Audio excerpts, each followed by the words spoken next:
ಮಹೇಶ್ ಅವರೇ, ನೆನಪು ಮಾಡ್ಕೊಳ್ಳಿ, ಆ ಆಕ್ಸಿಡೆಂಟ್ ಯಾರು ಮಾಡಿಸಿದ್ದು, ಹೇಗೆ ಮಾಡಿಸಿದ್ದು, ಅದ್ರ ಹಿಂದೆ ಯಾರಿದ್ದಾರೆ ಅಂತ.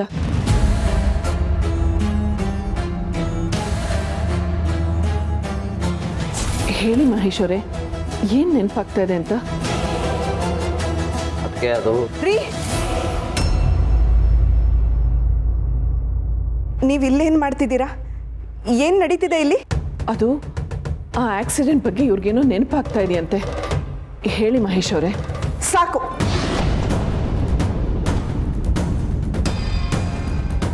ದಯವಿಟ್ಟು ಸುಮ್ಮನೆ ಇರ್ತೀರಾ? 15 ವರ್ಷಗಳಾದಮೇಲೆ ನನ್ನ ಗಂಡ ನನಗೆ ಸಿಕ್ಕಿದ್ದಾರೆ. ಗಂಡ ಇದ್ದರೂ ಇಲ್ಲದೆ ಇರೋ ಹಾಗೆ ತಾಳಿ ಕಟ್ಕೊಂಡು ವಿಧಿವೆ ಥರ ಜೀವನ ಮಾಡಿದ್ದೀನಿ ನಾನು. ಅದೆಲ್ಲ ನಿಮ್ಗೆ ಕಾಣಿಸೋದಿಲ್ವಾ?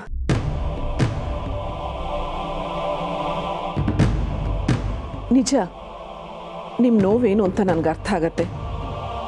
ನೀವು ಅಷ್ಟು ನೋವು ಅನುಭವಿಸಿದ್ದೀರಾ ಅಂದಮೇಲೆ ಅದಕ್ಕೆ ಕಾರಣ ಏನು ಅಂತ ತಿಳ್ಕೊಬೇಕಲ್ವಾ? ಬೇಕಾಗಿಲ್ಲ, ನನಗೆ ಯಾವ ಕಾರಣನೂ ಬೇಕಾಗಿಲ್ಲ. ಇವರು ಮೊದಲಿನ ಥರ ಸರಿ ಹೋದ್ರಲ್ವಾ, ನನಗಷ್ಟು ಸಾಕು. ನಾನು ಪುನಃ ಹೊಸ ಜೀವನನ ಶುರು ಮಾಡಿದ್ದೀನಿ. ಅದನ್ನು ಮತ್ತ್ಯಾಕೆ ನೀವು ಕೆಡಿಸ್ಬೇಕು ಅಂತ ಯೋಚನೆ ಮಾಡ್ತಿದ್ದೀರಾ? ಶಾರ್ವರಿ, ಏನು ಮಾತಾಡ್ತಾ ಇದ್ದೀರಾ? ನಾನಾ? ಹೌದು, ನೀವೇ. ಅವರು ಹಳೆ ನೆನಪುಗಳನ್ನು ನೆನ್ಪು ಮಾಡ್ಕೊಂಡ್ರೆಷ್ಟು ಬಿಟ್ರೆಷ್ಟು. ನಾನು ಅವ್ರಿಗೆ ಹೆಂಡತಿ ಅಂತ ಅವ್ರಿಗೆ ಗೊತ್ತಿದೆಯಲ್ಲ, ನನಗಷ್ಟು ಸಾಕು. ಈಗ ಆ ಹಳೆ ನೆನಪುಗಳನ್ನು ತೆಗೆದಷ್ಟು ಅವ್ರ ಮನಸ್ಸು ಕೆಡುತ್ತೆ, ಆರೋಗ್ಯ ಹಾಳಾಗುತ್ತೆ. ಅವರು ಮತ್ತೆ ಹಾಸಿಗೆ ಹಿಡಿದ್ರೆ ನಾನು ಏನು ಮಾಡಲಿ? ಯಾಕೆ ನಾನು ನೆಮ್ಮದಿಯಾಗಿರೋದು ನಿಮ್ಗಿಷ್ಟ ಇಲ್ವಾ? ಹಾಗಲ್ಲ, ನನ್ನ ಉದ್ದೇಶ. ನಿಮ್ಮ ಉದ್ದೇಶ ಏನು ಅನ್ನೋದು ನನಗೆ ಚೆನ್ನಾಗಿ ಗೊತ್ತು. ನಿಮ್ಮ ಉದ್ದೇಶನ ಸಾಧಿಸೋದಕ್ಕೆ ನನ್ನ ಗಂಡನ ಜೀವದ ಜೊತೆ ಆಟ ಆಡಬೇಡಿ.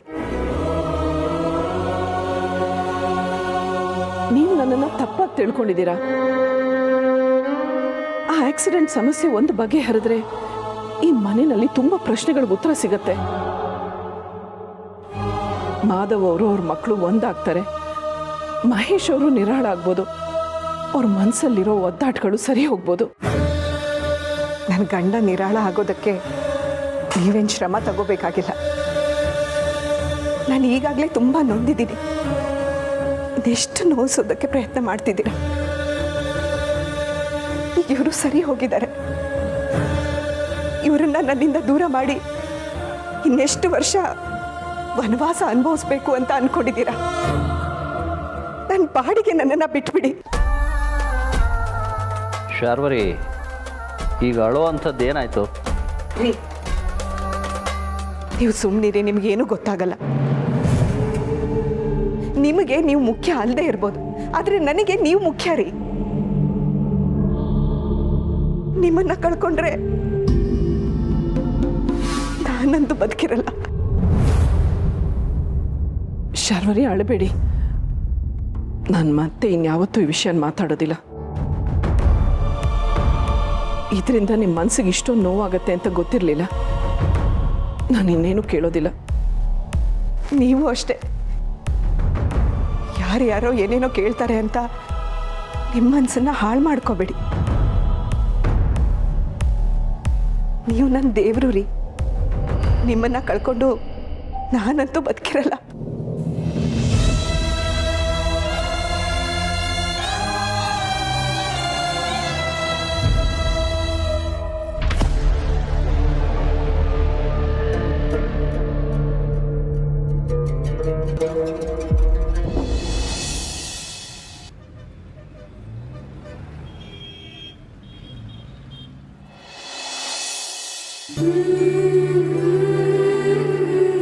ತಾಯಿ, ವ್ರತದ ಕೊನೆ ದಿನ ಇದು. ಕಡೆ ಜಪ. ವ್ರತ ಪೂರ್ತಿ ಆದರೆ ನನ್ನ ಕನಸು ಈಡೇರುತ್ತೆ ಅನ್ನೋ ಭರವಸೆ ಹುಟ್ಟುತ್ತೆ. ಈ ಜಪ ಮುಗಿಯೋವರೆಗೂ ಯಾವುದೇ ಅಡ್ಡಿ ಬರದೆ ವ್ರತ ಪೂರ್ತಿ ಮಾಡೋ ಹೋಗಿ ನೋಡ್ಕೋ ತಾಯಿ.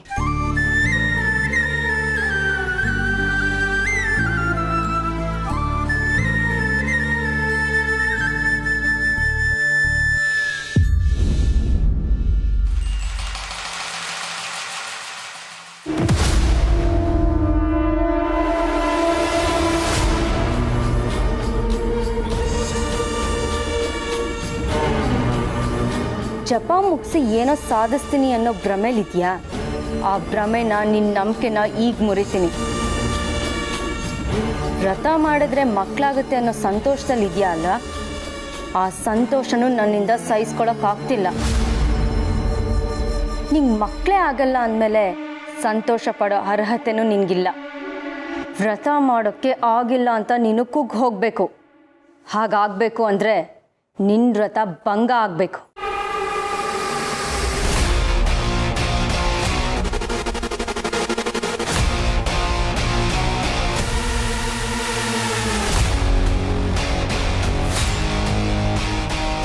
ಇಷ್ಟಕ್ಕೆಲ್ಲ ಜಗ್ಗಲ್ಲ ಇವಳು ತಲೆ ಮೇಲೆ ನೀರು ಸುರಿಲ್ಲ. ಬೇಡ, ಹಾಗೆ ಮಾಡಿದ್ರೆ ನನ್ನ ಮೇಲೆ ಎಲ್ರಿಗೂ ಡೌಟ್ ಬರುತ್ತೆ. ನೀನು ಜಪ ಮಾಡಿದ್ರೆ ಮಕ್ಕಳಾಗುತ್ತೆ ಅನ್ನೋ ಭ್ರಮೆನ ಬಿಟ್ಬಿಡು. ಬಂದು ನನಗೆ ಹಾಲು ಕಾಯಿಸ್ಕೊಡು.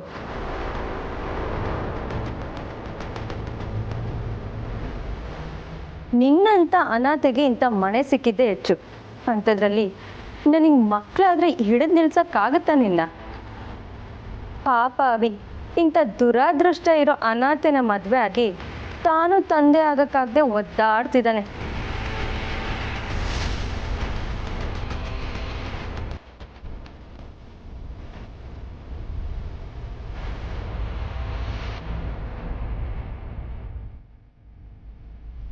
Hello, what?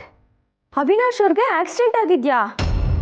ಓ ಗಾಡ್, ತುಂಬ ಸೀರಿಯಸ್ ಆಗಿದ್ಯಾ? ಯಾವ ಹಾಸ್ಪಿಟಲು?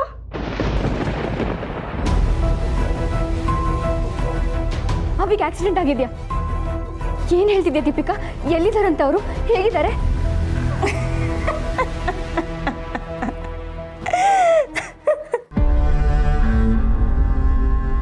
ಆಗಿದ್ದು ಆಕ್ಸಿಡೆಂಟ್ ಅಲ್ಲ, ನಿನ್ನ ವ್ರತ ಭಂಗ.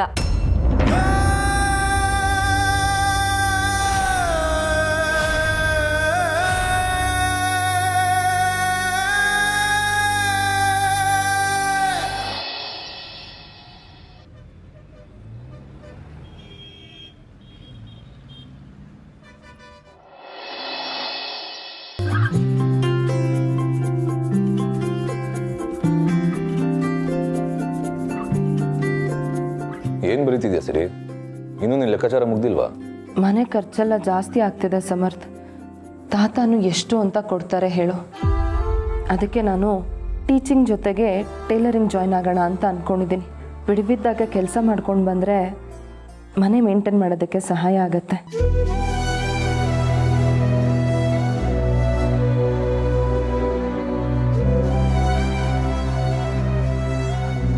ಯಾಕೆ ಸಮರ್ಥ್, ಏನು ಮಾತಾಡ್ತಾ ಇಲ್ಲ? ಏನು ಮಾತಾಡಲಿ? ಆಯ್ತು, ನಿನ್ನ ಟೈಲರಿಂಗ್ ಕೆಲ್ಸಕ್ಕೆ ಹೋಗು ಅಂತ ಹೇಳೋಕ್ಕೆ ನಾಚಿಕೆ ಆಗ್ತಾ ಇದೆ. ಏನು ಬೇಡ, ನೀನು ಆರಾಮಾಗಿರು ಅಂತ ಹೇಳೋಣ ಅಂತಂದರೆ ಮನೆ ಪರಿಸ್ಥಿತಿ ನೆನಪಾಗ್ತಾ ಇದೆ. ಈಗ ನೀನೇ ಹೇಳು, ಏನು ಮಾತಾಡಲಿ? ಅಷ್ಟೊಂದೆಲ್ಲ ಡೀಪಾಗಿ ಯಾಕೆ ಯೋಚನೆ ಮಾಡ್ತೀಯಾ? ಇವತ್ತು ಕಷ್ಟಪಟ್ಟು ದುಡಿದ್ರೆ ನಾಳೆ ಸುಖವಾಗಿರ್ಬೋದು.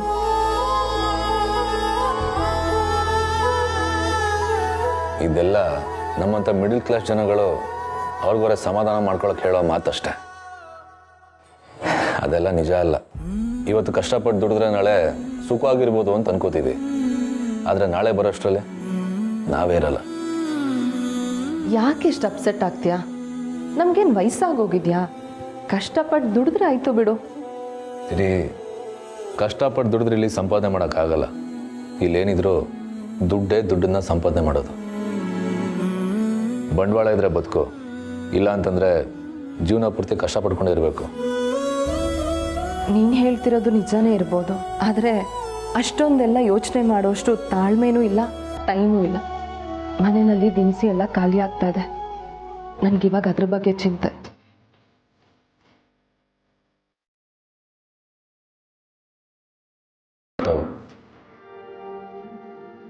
ಸದ್ಯಕ್ಕಿಷ್ಟ ಇರೋದು ಇದರೆಲ್ಲ ಬ್ಯಾಲೆನ್ಸ್ ಮಾಡು. ಮಿಕ್ಕಿದೇನಾರು ಆಗುತ್ತಾ ಅಂತ ನೋಡ್ತೀನಿ. ಸರಿ, ನಾನು ಬ್ಯಾಲೆನ್ಸ್ ಮಾಡ್ತೀನಿ, ನೀನೇನು ಯೋಚನೆ ಮಾಡಬೇಡ. ನೀನು ಬ್ಯಾಲೆನ್ಸ್ ಮಾಡ್ತೀಯ ಅಂತ ಗೊತ್ತು. ಅದಕ್ಕೆ ಮನೇಲಿ ಇಷ್ಟು ಜನ ಇದ್ರೂ ಇನ್ನೂ ನಗು ಇರೋದು.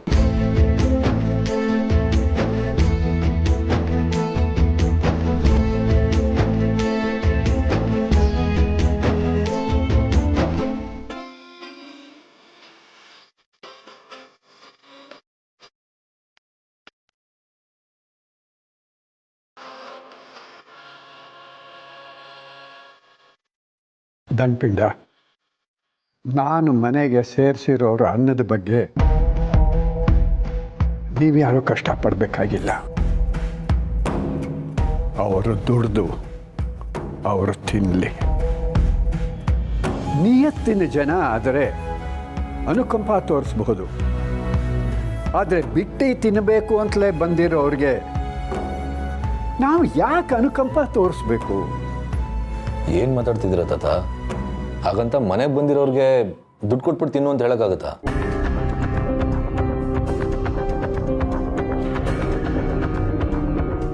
ಮನೆಗೆ ಬಂದಿರೋರು ಅತಿಥಿಗಳಾದರೆ ಹಾಗೆ ಹೇಳೋಕ್ಕಾಗಲ್ಲ. ಆದರೆ ಇವರೆಲ್ಲ ವೇಸ್ಟ್ ಬಾಡಿಗಳಾಗಿರೋದ್ರಿಂದ ಖಂಡಿತ ಹಾಗೆ ಹೇಳಬಹುದು.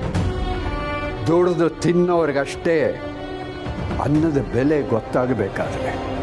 ಆದರೆ ತಟ್ಟೆಯಲ್ಲಿ ಅನ್ನ ಮಿಕ್ ಹೋಯಿತು ಅಂತ ಬೀದಿಲಿ ಬಿಸಾಕೋರಿಗೆ ಆ ಒಂದೊಂದು ಅಗಳಿನ ಹಿಂದೇನು ಒಂದೊಂದು ಹನಿ ಬೆವರಿರುತ್ತೆ ಅಂತ ಕಾಣೋದಿಲ್ಲ ಕಣ. ಇನ್ನು ಮೇಲೆ ಇವರು ಈ ಮನೆಯಲ್ಲಿ ತಿನ್ನಬೇಕು ಅಂದರೆ ಅವರ ಪ್ರತಿಯೊಂದು ಊಟಕ್ಕೂ ದುಡ್ಡು ಕೊಡಲೇಬೇಕು. ಹಾಗೆ ಮಾಡ್ತೀವಿ. ತಾತ, ನೀವೇನಾದರೂ ಆ ಥರ ಮಾಡೋಕ್ಕೆ ಹೋದರೆ ಅವರು ಆ ಮನೆಗೆ ಹೋಗ್ತಾರೆ. ಮೊದಲೇ ಸಂಧ್ಯಾ ಗೊತ್ತಲ್ಲ, ಅಮ್ಮ ಅಮ್ಮ ಅಂತ ಕಣ್ಣೀರು ಹಾಕ್ತಾ ಅವ್ರ ಮನೆ ಬಾಗಿಲಲ್ಲಿ ಹೋಗಿ ಕೂತ್ಕೊತಾಳೆ. ಇಲ್ಲಿರೋ ಸಮಸ್ಯೆನ ಅಲ್ಲಿ ಕಳಿಸ್ದಾಗತ್ತಷ್ಟೇ. ಇಲ್ಲ ದಂಡ್ಪಿಂಡ, ಆ ಮನೆಗೆ ಇವ್ರು ಯಾರೂ ಹೋಗೋದಿಲ್ಲ. ಆ ಥರದ ಒಂದು ಮಾಸ್ಟರ್ ಪ್ಲ್ಯಾನ್ ಮಾಡಿದ್ದೀನಿ. ತಾತ, ನೀವು ಮಾಸ್ಟರ್ ಪ್ಲಾನ್ ಮಾಡಿದ್ದೀರಾ? ಯಾಕೆ? ತಲೆ ಕೂದಲು ಬೆಳ್ಳಗಾಗ್ಬಿಟ್ಟಿದೆ ಅಂತ ಅಂದ್ಬಿಟ್ಟು ನನಗೆ ಬುದ್ಧಿನೇ ಓಡೋದಿಲ್ಲ ಅಂತ ಅಂದ್ಕೊಂಡಿದ್ದೀಯಾ? ಬ್ಲ್ಯಾಕ್ ಆ್ಯಂಡ್ ವೈಟ್ ಕಾಲದಿಂದ ಈ ಅಲ್ಟ್ರಾ ಮಾಡರ್ನ್ ಕಾಲದವರೆಗೂ ಎಂಥೆಂಥ ಜನಗಳನ್ನು ನೋಡಿದ ಅನುಭವ ಇಲ್ಲ ಹೇಳು ಈ ದತ್ತನಿಗೆ. ಅಂಥದ್ರಲ್ಲಿ ಇವರನ್ನ ನಿಭಾಯಿಸೋದು ಕಷ್ಟನ? ಹೇಳ್ತೀನಿ ಕೇಳು.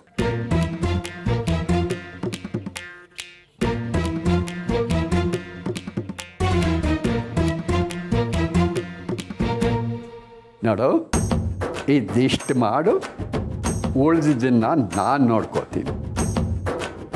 ಈ ವೇಸ್ಟ್ ಬಾಡಿಗಳು ಆ ಮನೆಗೆ ಹೋಗೋದನ್ನು ಮರಿಬೇಕು. ಇಲ್ಲೇ ಇದ್ದರೆ ದುಡ್ದು ತಿನ್ನಬೇಕು.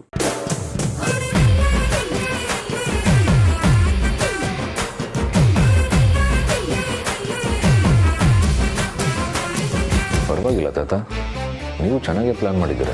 ಆದರೆ ಈ ಪ್ಲ್ಯಾನ್ ವರ್ಕ್ ಆಗುತ್ತಾ ಅನ್ನೋದೇ ನನ್ನ ಯೋಚನೆ.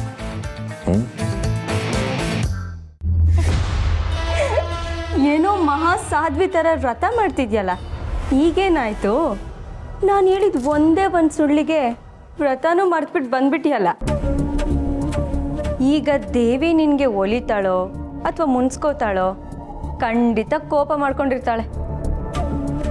ಈ ಜನ್ಮದಲ್ಲ, ಇನ್ಯಾವ ಜನ್ಮದಲ್ಲೂ ನಿನ್ನ ಹೊಟ್ಟೆಯಲ್ಲಿ ಒಂದು ಹುಳನೂ ಹುಟ್ಟಲ್ಲ. ಖಂಡಿತ ಶಾಪ ಕೊಟ್ಟಿರ್ತಾಳೆ. ದೀಪಿಕಾ,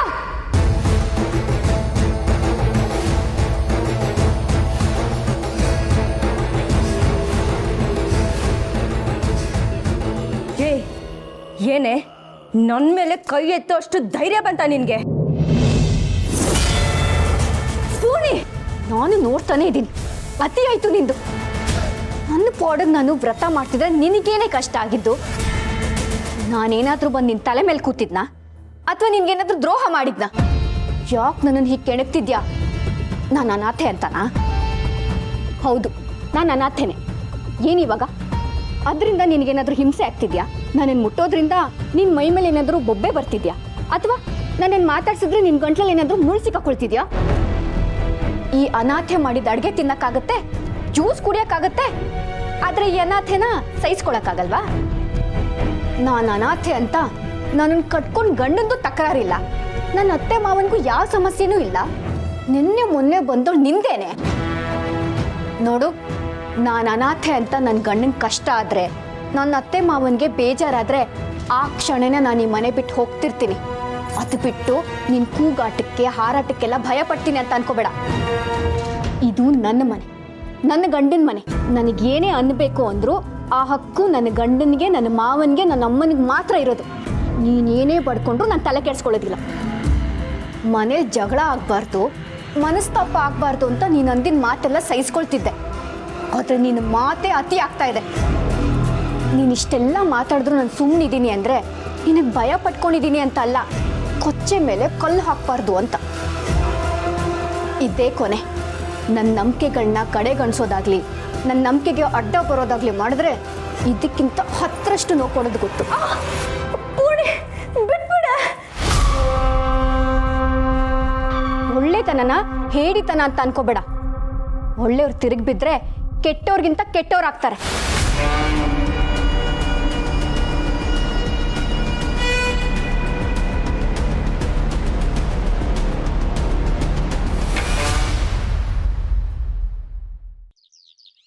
ನಾವು ಪದೇ ಪದೇ ಬರ್ತಾ ಇದ್ದ ಜಾಗ ಇದು. ಎಷ್ಟೆಲ್ಲ ಮಾತಾಡ್ತಿದ್ವಿ, ಎಷ್ಟೋ ತನಕ ಕೂತಿರ್ತಿದ್ವಿ. ಇಲ್ಲಿ ಹೊತ್ತು ಹೋಗಿದ್ದೇ ಗೊತ್ತಾಗ್ತಿರ್ಲಿಲ್ಲ. ಮನೇಲಿ ಏನೇ ಆದರೂ ಇಲ್ಲಿ ಬಂದು ಜಗಳ ಆಡ್ತಿದ್ವಿ, ನೆನಪಿದೆಯಾ? ಅದಾದಮೇಲೆ ಮಗುಗೆ ಹೆಸರಿಡೋ ವಿಷಯಕ್ಕೂ ಇಲ್ಲೇ ಜಗಳ ಆಡಿದ್ವಿ. ಬರೀ ಜಗಳ ಆಡಿರೋದಷ್ಟೇ ಅಲ್ಲ, ನಮ್ಮ ಮೊದಲನೇ ಆ್ಯನಿವರ್ಸರಿಗೆ ನಾನು ಇಲ್ಲೇ ನಿನಗೊಂದು ಫ್ಲವರ್ ಬೊಕ್ಕೆ ಕೊಟ್ಟಿದ್ದೆ. ಇದೆಲ್ಲ ಇವ್ರಿಗೆ ನೆನಪಿದೆಯಾ? ನಿನ್ನನ್ನು ಇಲ್ಲಿ ಕರ್ಕೊಂಬಂದಾಗೆಲ್ಲ ಐಸ್ ಕ್ರೀಮ್ ತಿನ್ನಿಸ್ದೆ, ವಾಪಸ್ ಕರ್ಕೊಂಡು ಹೋಗ್ತಿರ್ಲಿಲ್ಲ.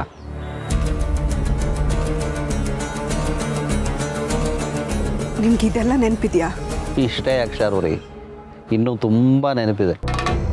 ನೀವು ನನ್ನನ್ನು ಎಷ್ಟು ಪ್ರೀತಿಸ್ತೀರಾ ಅಲ್ವಾ? ಹಾಗಿದ್ರೆ ನಾವು ಪ್ರೀತಿಯಿಂದ ಕಳೆದ ಕ್ಷಣಗಳು ನಿಮಗೆ ನೆನಪಿದೆ ಅಂತಾಯ್ತು. ಎಲ್ಲ ಕ್ಷಣಗಳು ನೆನಪಿದೆ ಶಾರ್ವರಿ. ಅಲ್ಲ, ನಾನು ನಿನಗೆ ಅಷ್ಟೊಂದು ಪ್ರೀತಿ ಕೊಟ್ಟೆ. ನಾನು ಅಷ್ಟು ಪ್ರೀತಿ ಕೊಟ್ಟ ಮೇಲೂ ನೀನು ಯಾಕೆ ಹೀಗೆ ಮಾಡಿದೆ ಶಾರ್ವರಿ? ನಾನೇನು ಮಾಡ್ತೀರಿ? ನಿಮ್ಗೇನಾದರೂ ಬೇಜಾರಾಗೋ ಥರ ನಡ್ಕೊಂಡ? ಬೇಜಾರು ಮಾಡೋದು ದೊಡ್ಡ ವಿಷಯ ಅಲ್ಲ, ಆದರೆ ಜೀವ ತೆಗೆಯೋದು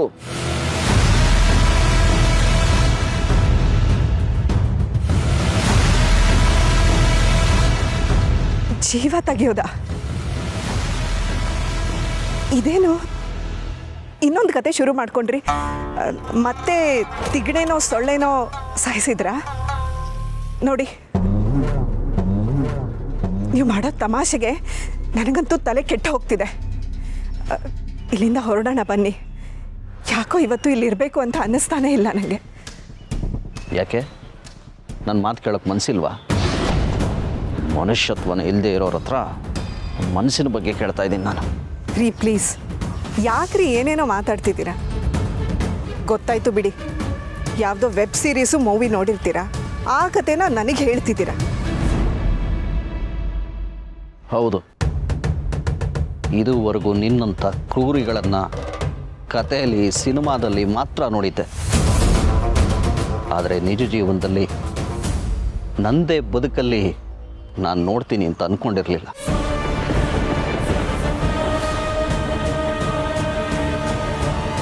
ನಾನು ಹೇಳ್ತಿರೋದು ನಮ್ಮದೇ ಕತೆ, ನಮ್ಮನೆ ಕತೆ, ನಂದಗಿರಿ ವಿಷಯ, ಆಕ್ಸಿಡೆಂಟ್ ವಿಷಯ.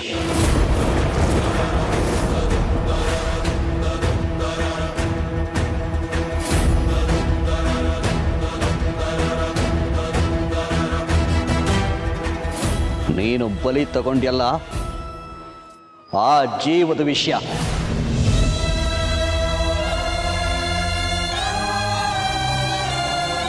ದೇವರಂಥ ನಮ್ಮ ಅತ್ತಿಗೆನ ಯಾಕೆ ಸಾಯಿಸಿದೆ ಶಾರ್ವರಿ?